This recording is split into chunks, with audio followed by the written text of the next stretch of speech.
Okay, so we are now ready for the final talk of the day, and very happy to announce Peter Bilak, and we're also very happy that we were able to convince Peter to come all the way from The Hague to Bielefeld again, because he's been here before. We really loved and used your fonts, and I'm always curious to hear about your latest ventures, and last time you brought us Works That Work, and today, you're going to talk about something else, which I'm very happy about. Now I would like to briefly introduce Peter Bilak. Peter Bilak's work in the field of editorial, graphic, and type design. He started Typotech in 1999, and in 2000, together with Stuart Bailey, co-founded art and design journal ... In 2012, he started Works That Work, a magazine for unexpected creativity, and co-founded FontStand, a font rental platform, in 2015, together with Andre Kratke. Is that correct? Okay. He also collaborates with the choreographer Lukas Timolak on creation of modern dance performances, and together they started MakeMoveThink.org, a foundation for interdisciplinary artistic collaborations.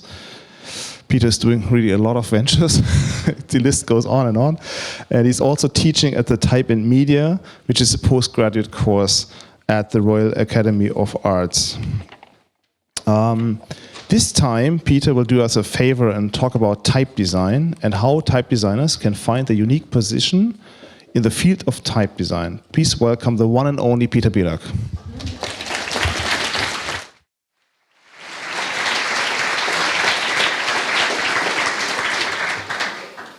Thank you.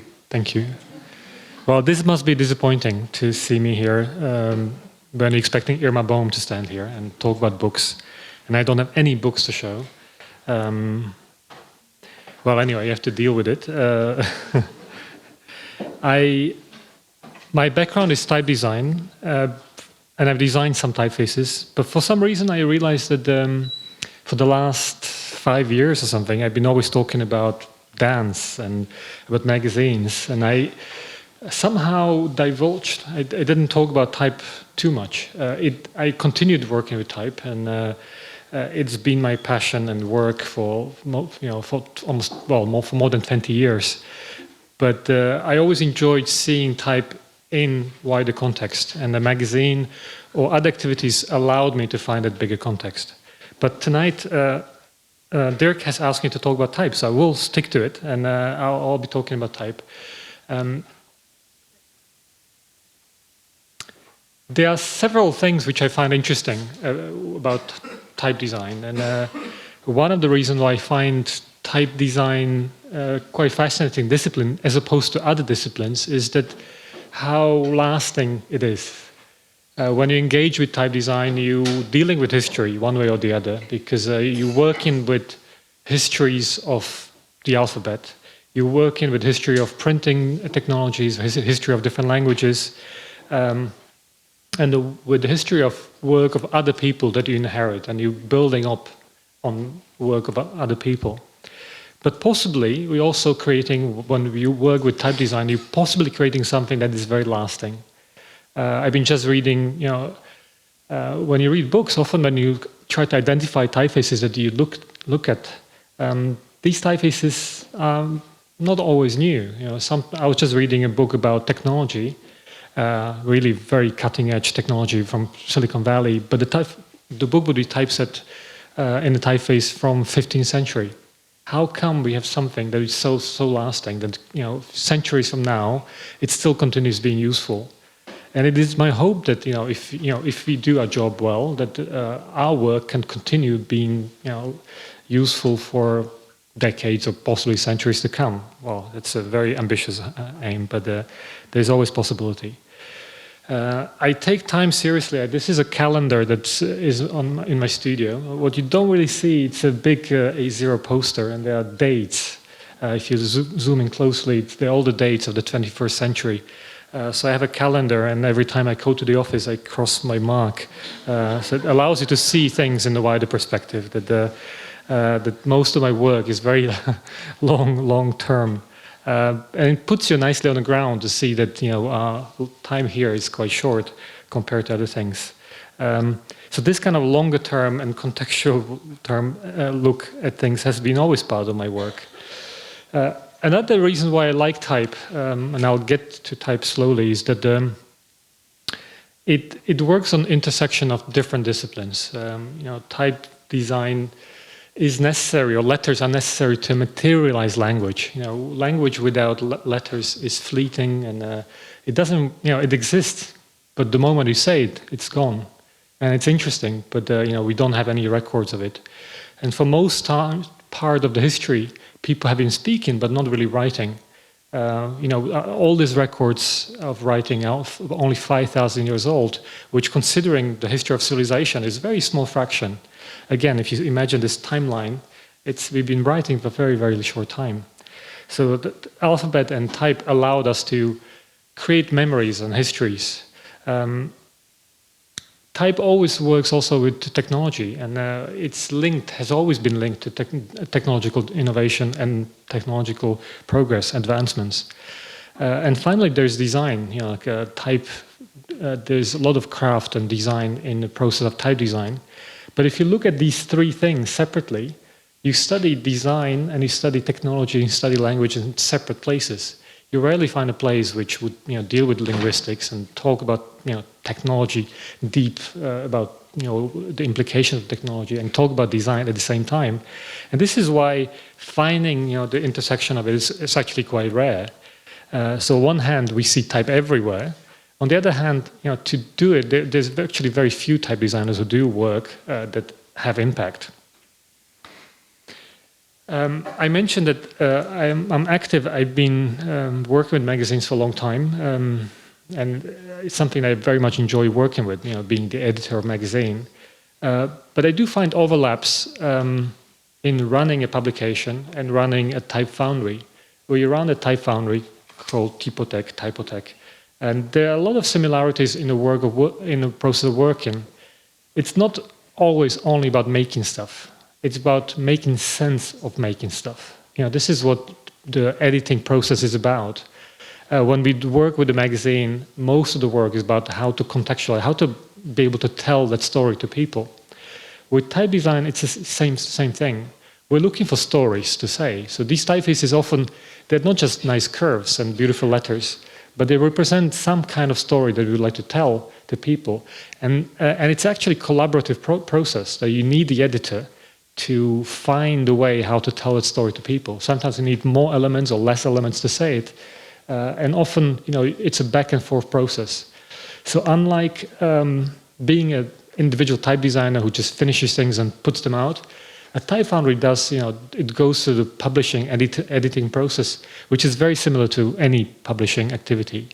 And in fact, if I think of our studio, I think we are a publishing company by now. We publish all kinds of different things. We publish books, magazines, and typefaces, and we hope to find users, and create value for them. I'll show you some examples, and especially examples of things which are not made only by myself, but more where my position is that of a publisher, where I recognize something that I find really interesting, and it's really interesting to see what kind of material makes it into. If you look at this, first, well, it's nice graphic, but there's something else that made me interested in this. So this is a work of Shiva Nalapumeral, who's an Indian designer, young one, 25 years of age. But he created this system of letters which blurs the boundaries between what is a typeface and what is almost like graffiti-like, something like lettering, which cannot be made. And it's inspired by Kufi typography, which is the geometric architectural styles that you can find in some places in the Middle East.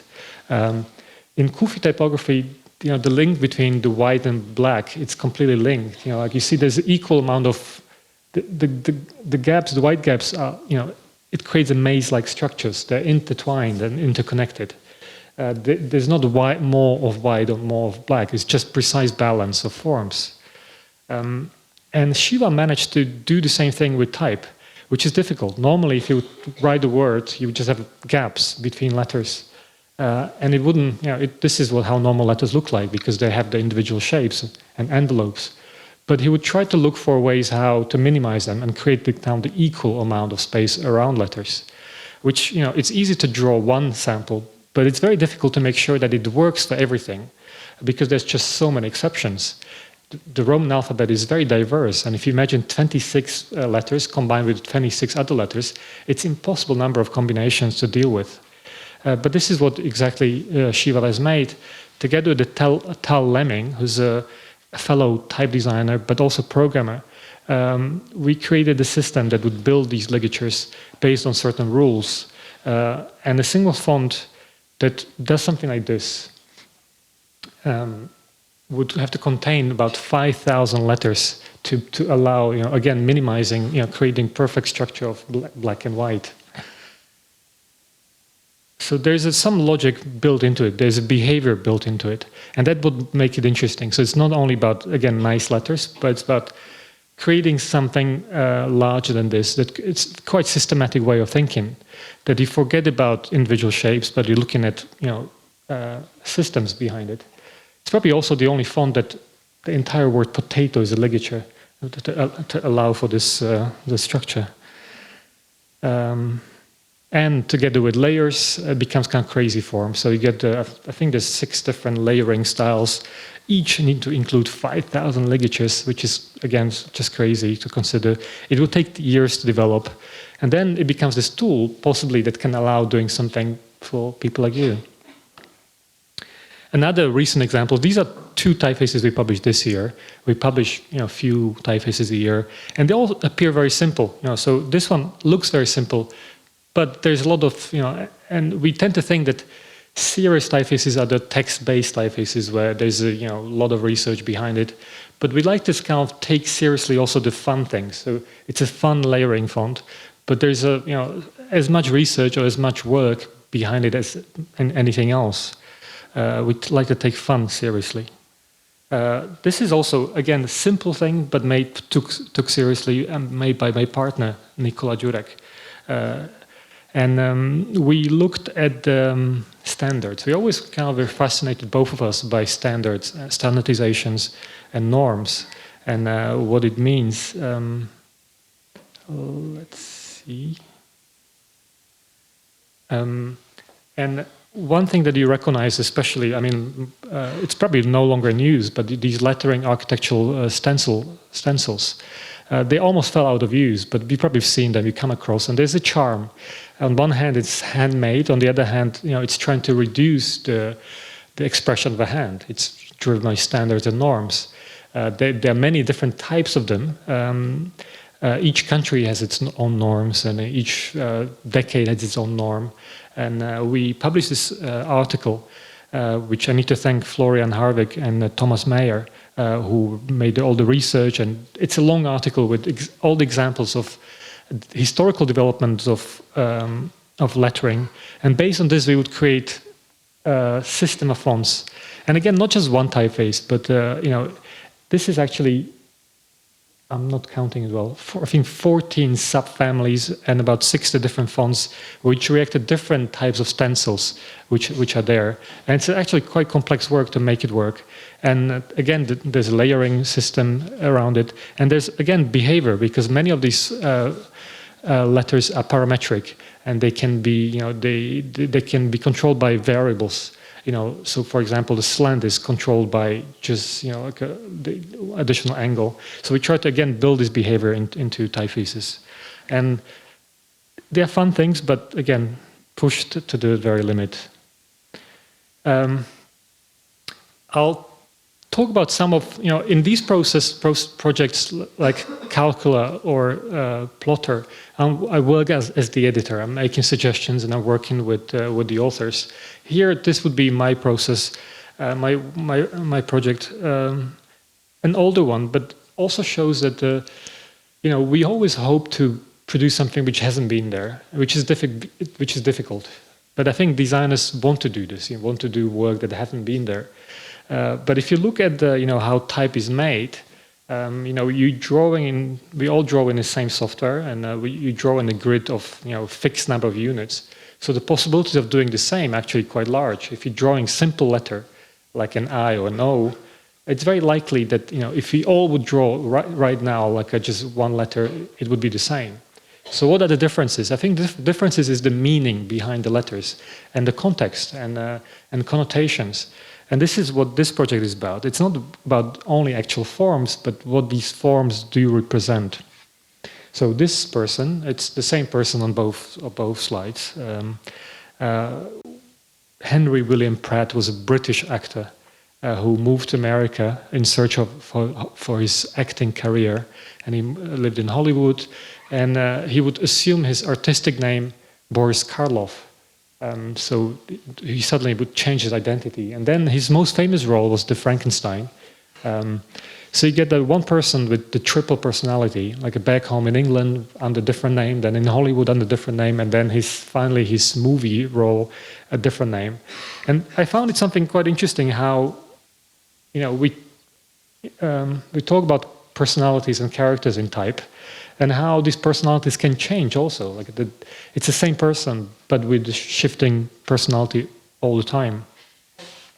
Some time ago, I was invited to do a talk about conceptual typography, and I speculated, what typefaces could be made purely conceptually, some not very practically. And I was trying to identify what could be the most beautiful example of type ever made.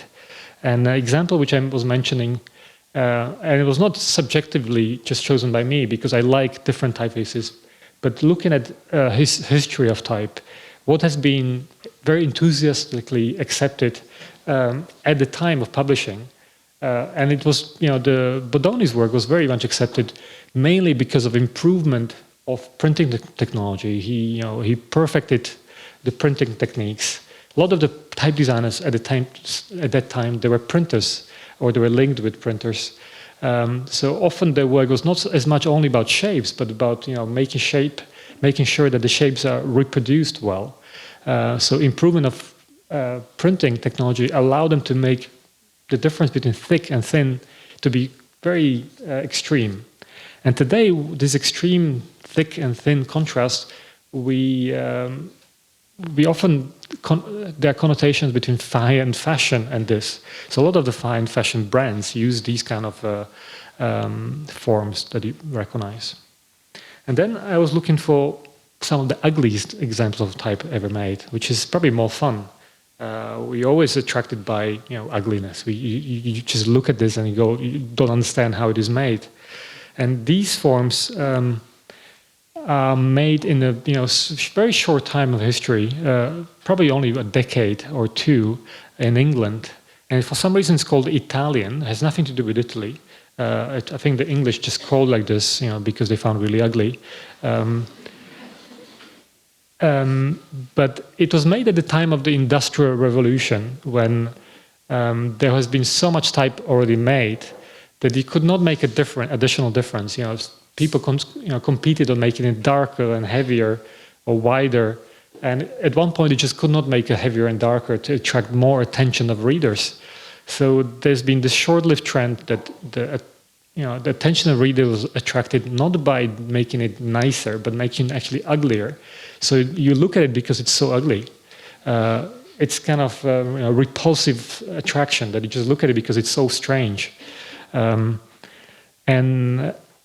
at the time, it was, or even later, it was rejected by historians and considered to be, like a completely unnecessary trend and something that should not be part of history. And it's interesting to see about, to study reception of historical typefaces.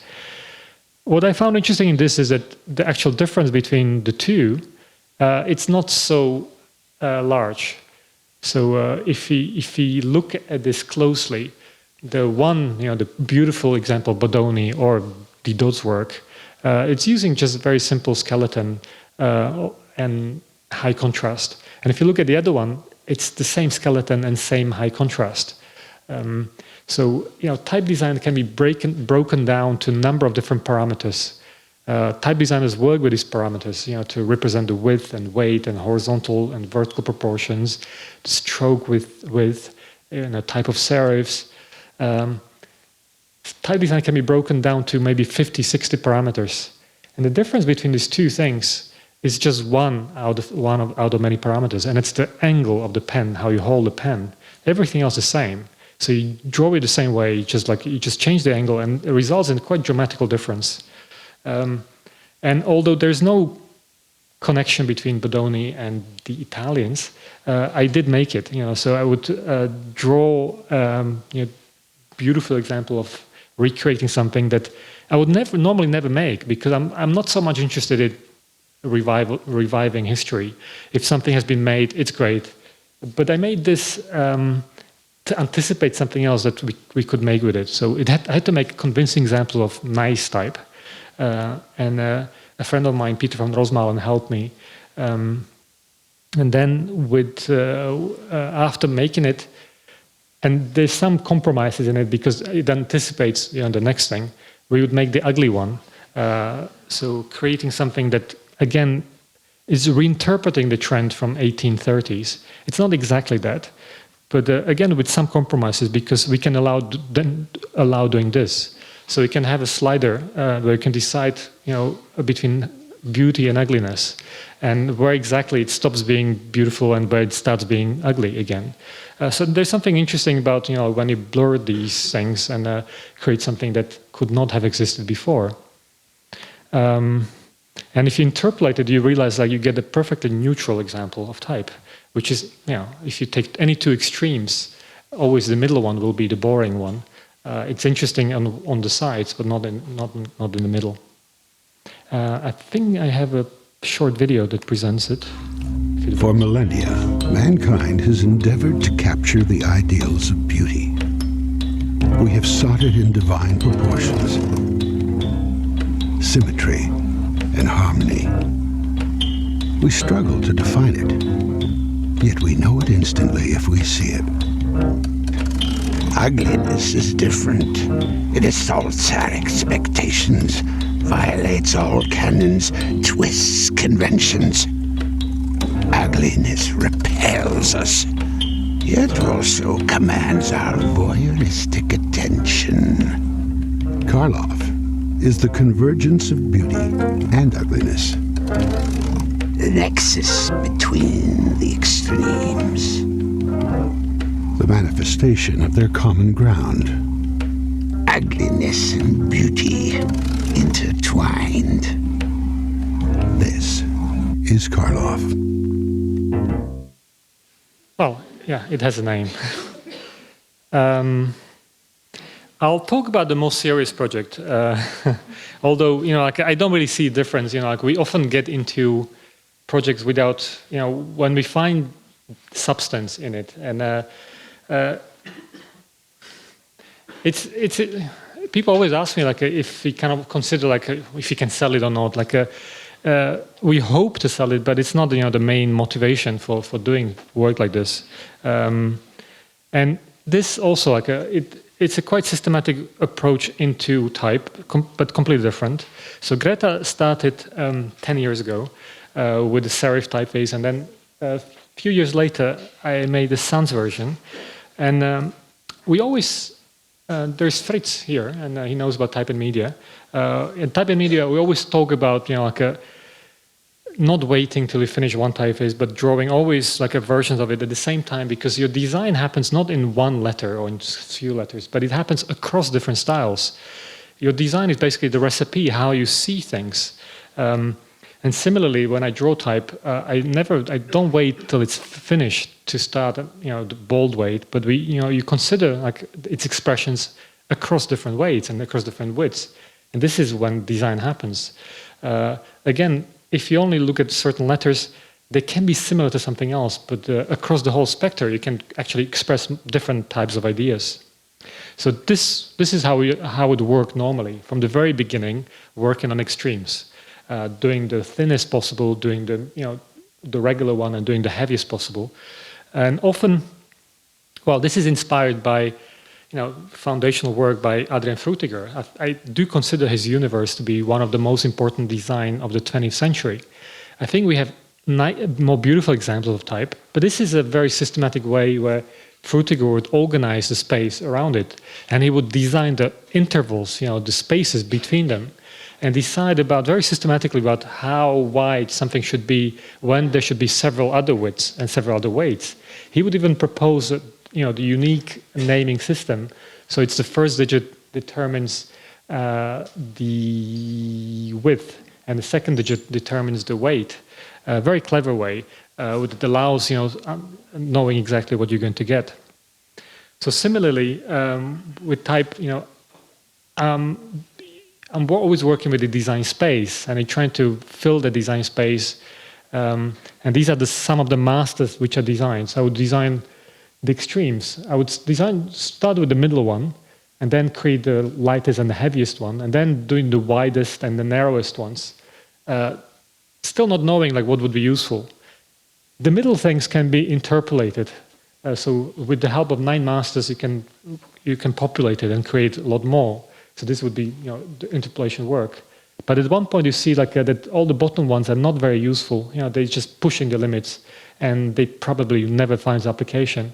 So at one point, again, with the editing process, you realize what can be useful and what not. So while we designed a lot more, we decide later what is useful to publish and what maybe needs to be added later. So the very wide at the right-hand corner, that was added later when we recognized there was actually more space for it.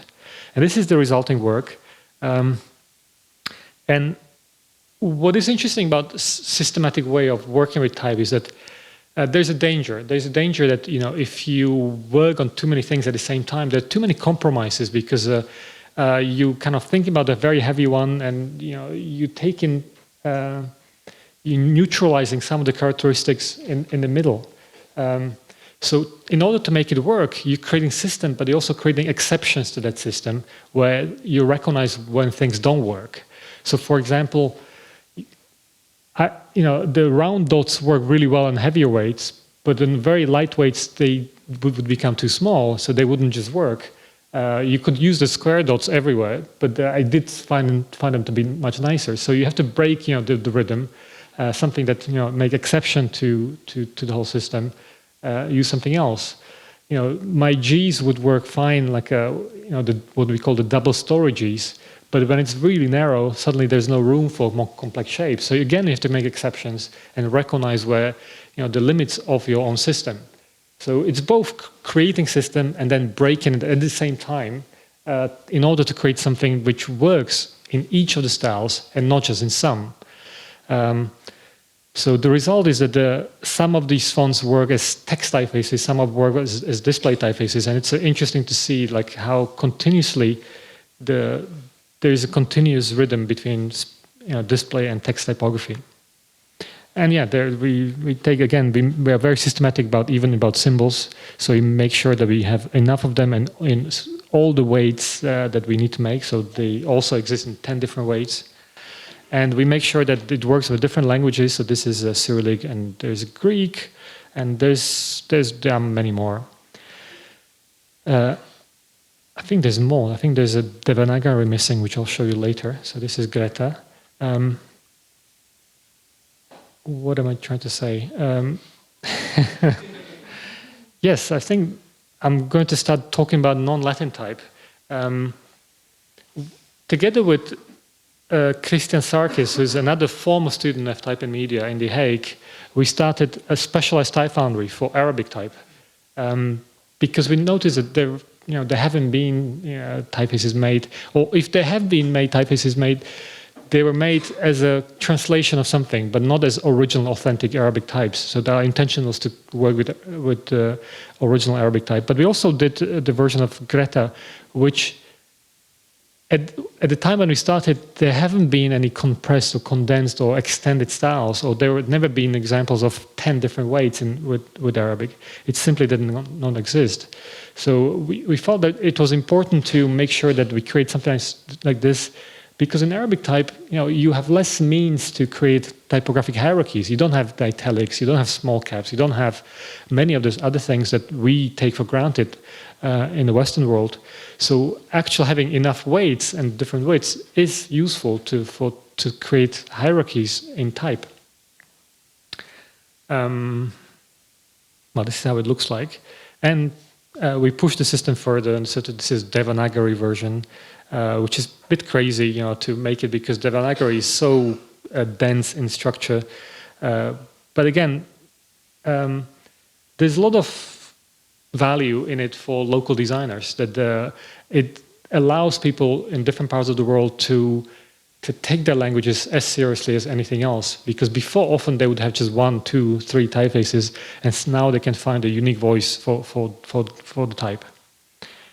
The question I often receive is this, can you as a foreigner create, a Greek or Arabic or other language version of a typeface? And it's an interesting question. And there are many different ways how to talk about it. We often talk about it with our students, and we make assignments about understanding what it takes. I think a good comparison is talking about translation. I think any text can be translated by a translator. And usually the translator is not native to all languages. He just have a good understanding of vocabulary, of a culture, of history. And in order to translate a book from one language to another one, again, you master one language, but you have a good knowledge of the other one. In the same way, I do believe that it is possible as a non-native designer to create typefaces for someone else, but it's a lot more time-consuming. You need to do a lot more homework to make it happen. You need to have map the possibilities of the language, have a good understanding of culture, because often forms, they have their signifiers. They refer to something that you may not understand. So a lot of the projects which I'm showing, they are long-term projects which started many, many years ago and allowed us to understand it over the time. You learn a new language, a new way of thinking. There are other ways to look at it. In type design, the human eye is the same for all human beings. So the black and white are interpreted in the same way. So a lot of the optical rules that we use is universal for all languages. It's something else which is not universal. It's the cultural values. And also there's a difference between reading and viewing. And this one, my favorite examples to illustrate it is this. Josep Eduard Pradell was a Spanish printer from 18th century, and he's one of the finest type designers or type founders of the era. He would produce, the typefaces for the King of Spain at the time, and his typefaces are used until today. His work has been digitized, and it's often used in editorial newspaper typography now. It is, this is the work that we would have made, and it's still continuing being used.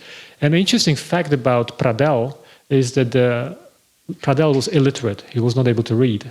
Still, he was able to draw beautiful typefaces because he had a good understanding of rhythm, proportions, and other things. So it shows you the difference between reading and viewing, and that they're completely different processes.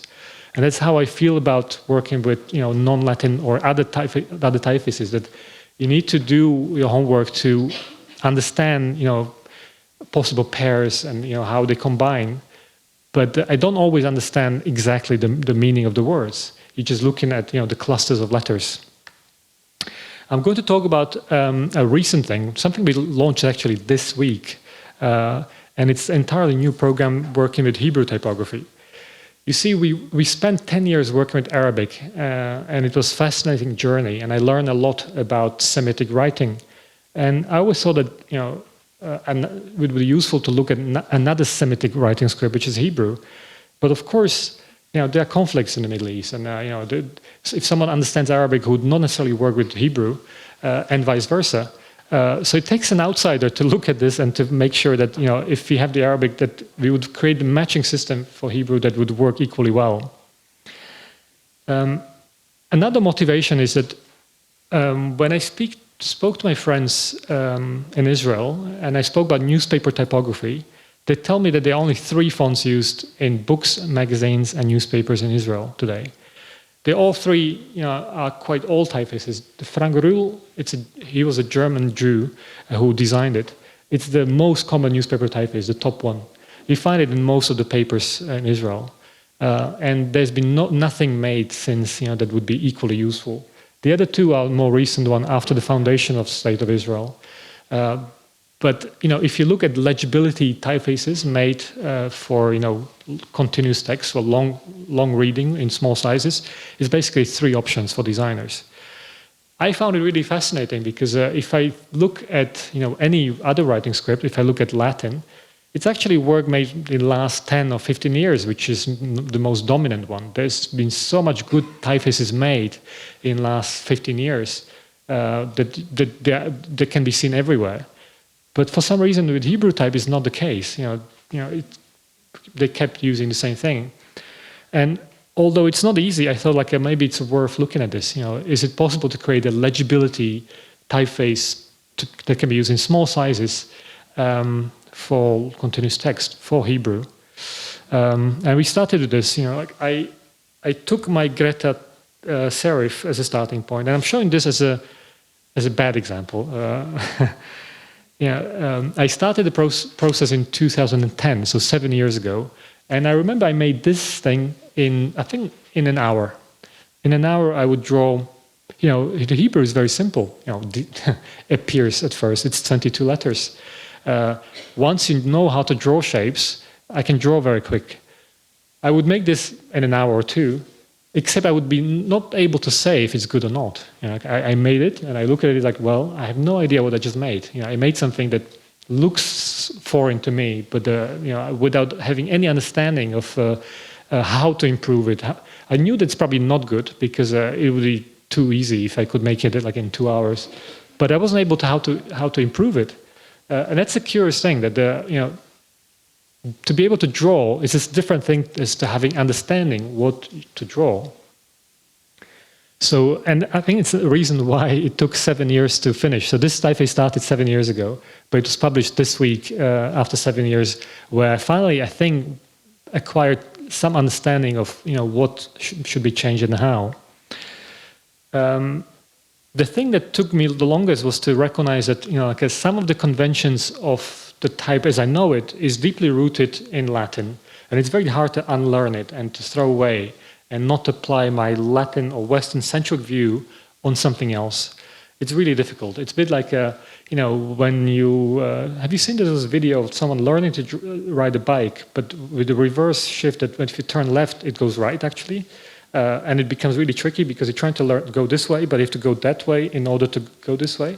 It's very difficult because your brain is learned to do certain motions, and you cannot unlearn it very quickly. It takes you a long time to do it. And this is the same way you would feel about this. You just reverse contrast, reverse proportion is very difficult to master. One thing we just struggled the most was how to deal with stroke endings, what we call the serifs. There are no serifs in Semitic type, or actually there's no serifs in non-European type. Serifs is a Western invention which is used for Latin. Even if you look at Greek typography, there are no serifs. If you look at the Middle Eastern typography, no, there are no serifs. If you look in India further, there are calligraphic stroke endings, but it's something different than serifs.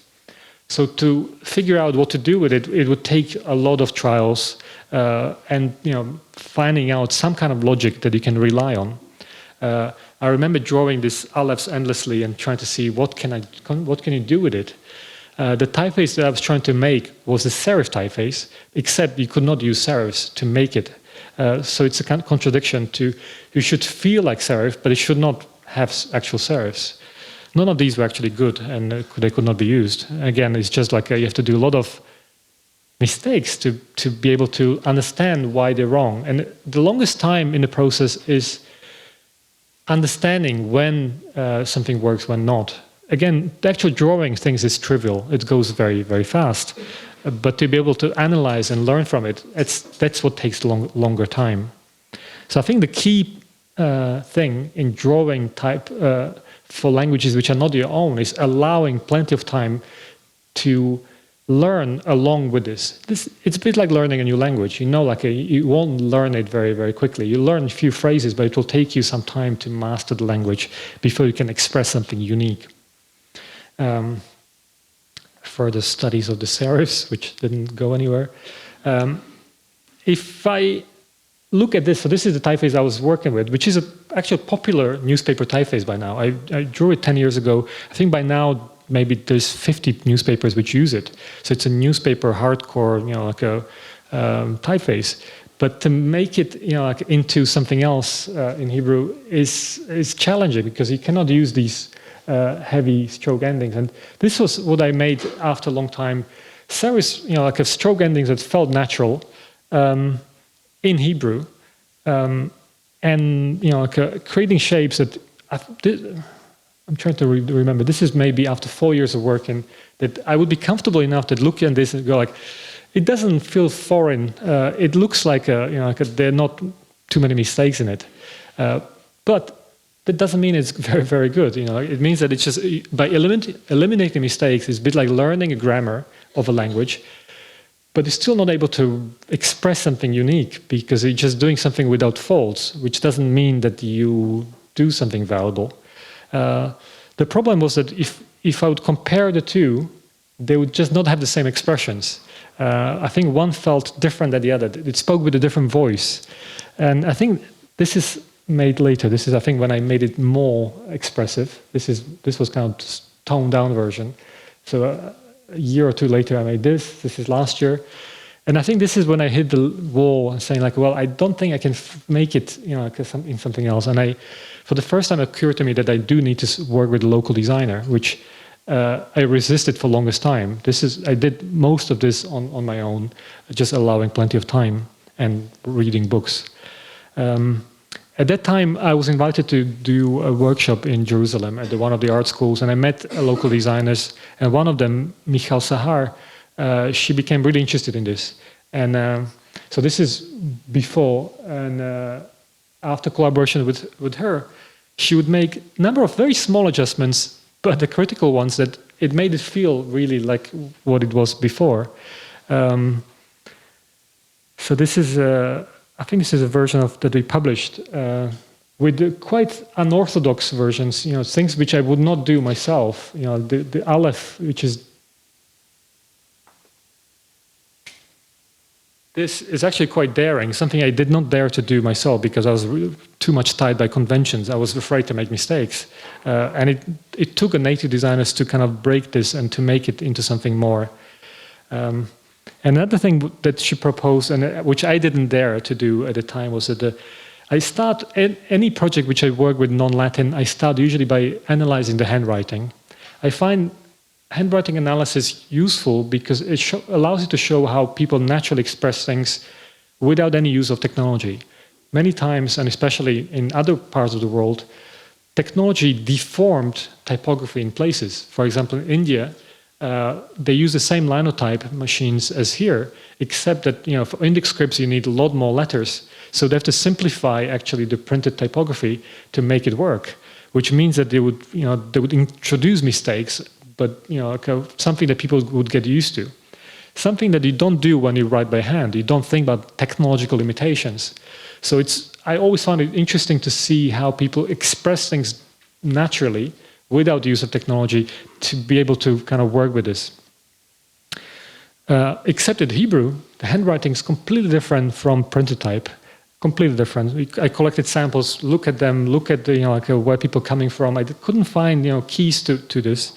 But it led to creation of a secondary script for Hebrew, which is very uncommon. You don't have, again, the idea of italic is a Western invention. It doesn't exist in other parts of the world. But people write with cursive handwriting everywhere. So we created a cursive version of Hebrew, which could be combined as a secondary script for continuous writing. Something like this existed, but only for headlines. But we made it work for small text. And this is in combination with our Arabic, where you create system that works across different cultures, but preserves the same voice, and introducing the idea of italic, cursive. I mean.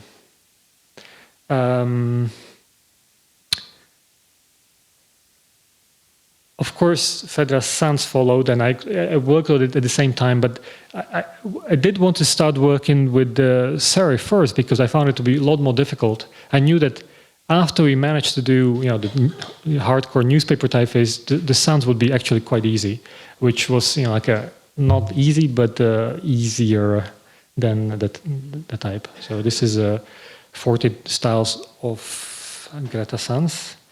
And I mentioned that this interest was not to create just one typeface, but to create an entire program of Hebrew typefaces. Parmigiano is our version of Bodoni. We made it, it's two Italians, Riccardo Olocco and Jonathan Pierini, launched it maybe 4 years ago. It comes in 4 different optical sizes. Optical sizes are the ones which are optimized for different point size. We made it work for Hebrew, which is, I think, unprecedented to have this. And it has the cantillation marks, which indicate how to sing, which is also quite unusual today. I don't think there are many fonts which do this. So we launched this week, not 1 or 2 typefaces, but a collection of 21 different typefaces. All of them work with Hebrew, and all of them work with Arabic, which was something that we really want to do as a statement, that you can have something that works across different cultures, which may not be even compatible cultures. A